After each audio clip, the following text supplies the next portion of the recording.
हिंदवी स्वराज्याचे संस्थापक राज छत्रपती शिवराय या नांदेड जिल्ह्यातील जमलेल्या माझ्या तमाम मराठा बांधवांना माझा मानाचा जय शिवराय।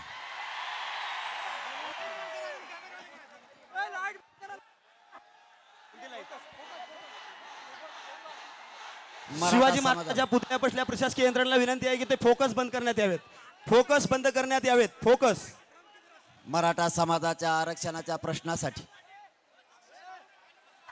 मराठ्यांनी पुन्हा एकदा ठरवलं आपल्या लेकराला आपल्याला न्याय द्यायचा असला तर माता मावल्यांसह बारीक लेकरं वयोवृद्ध माणसं सुद्धा आपले त्यांची हयात पूर्ण विना आरक्षणाची गेली, पण आपल्या लेकराचं वाटोळं आता होऊ द्यायचं नाही म्हणून म्हातारे माणसं सुद्धा आपल्या नातवाला न्याय मिळेल म्हणून रस्त्यावरती उतरले।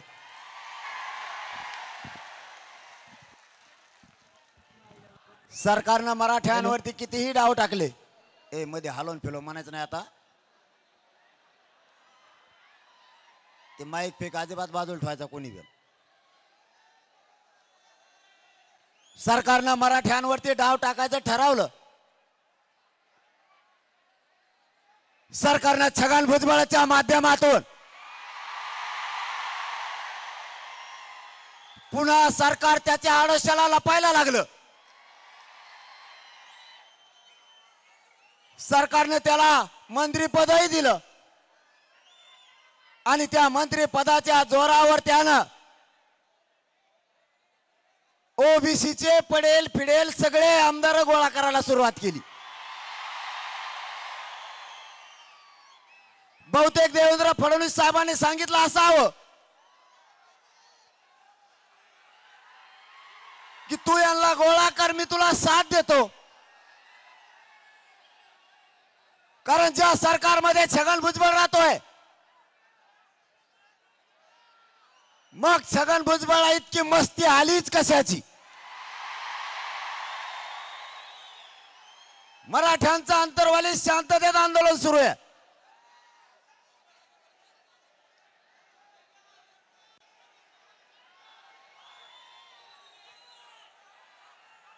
अंतर्वालीत मराठ्यांचं आंदोलन सुरू आहे। आंदोलनाच्या समोरच आंदोलन आणून बसवलं।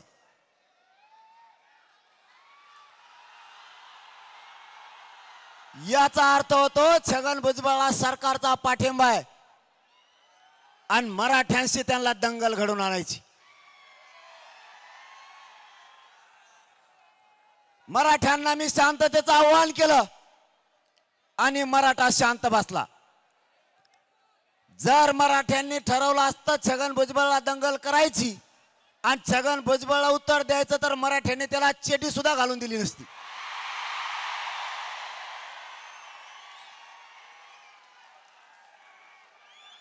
पण मराठ्यांवरती ते संस्कार नाहीयेत। मराठा एकदा शांत म्हणलं की शांतच राहतो, कोणाच्या पायाला पाय लावत नाही आणि पुन्हा पाय सुद्धा पडत नाही। या मराठा समाजाला माझे हात जोडून विनंती आहे, तुम्हाला मी मायबाप मानलाय,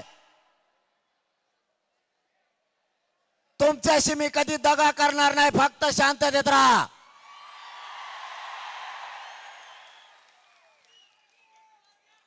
आपल्याला शांततेनं हे युद्ध जिंकायचंय। यांनी किती दंगल घडवण्याचा प्रयत्न केला, वाद लावायचा प्रयत्न केला, तरी मराठ्यांनी हात उचलायचा नाही। गावखेड्यातल्या ओबीसी बांधवांनी आणि मराठा बांधवांनी एकमेकाच्या अंगावर नाही जायचं, शांत राहायचं। हे शांततेचं युद्ध कोणालाच पेलत नाही।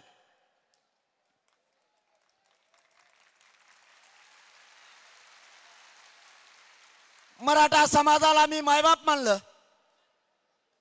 मराठा समाजानं प्रामाणिकपणानं माझ्यावर मुलगा म्हणून विश्वास ठेवलं आणि तुमच्या पायाची शपथ घेऊन सांगतो, मराठा समाजाशी मी एवढा सुद्धा दगाफटका केलेला नाही।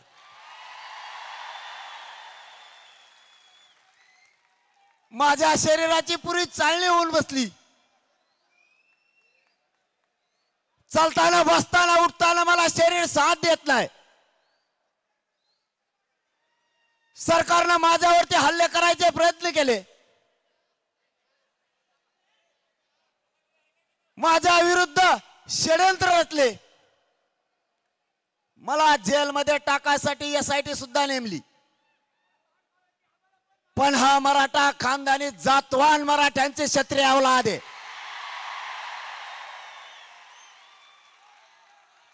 मी भेद सुद्धा नाही आणि माग सुद्धा सरकत नाही.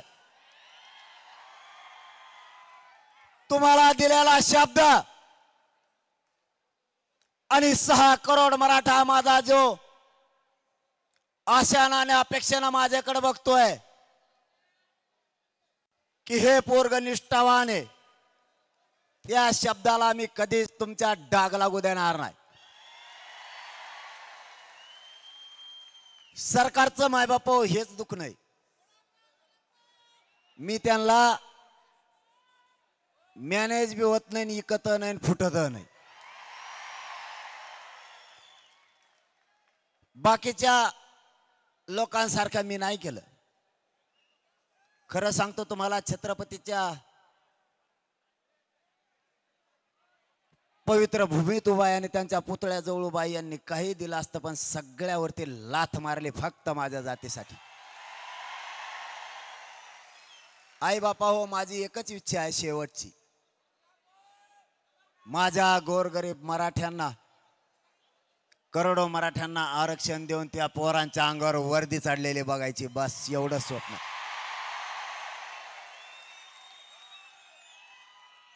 मराठ्यांच्या मायबापा रात्रंदिवस कष्ट करायला लागलेत.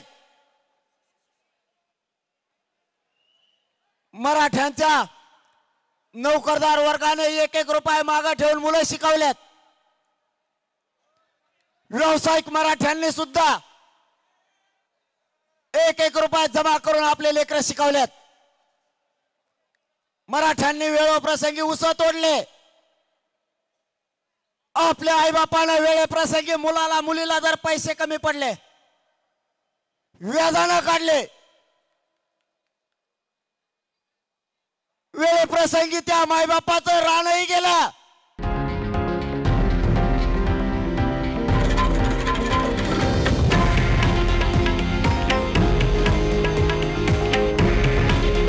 हे आहे देशातील नंबर 1 न्यूज नेटवर्क आणि आपण पाहत आहात TV9 मराठी. काळजी तुमची, हित महाराष्ट्राचं.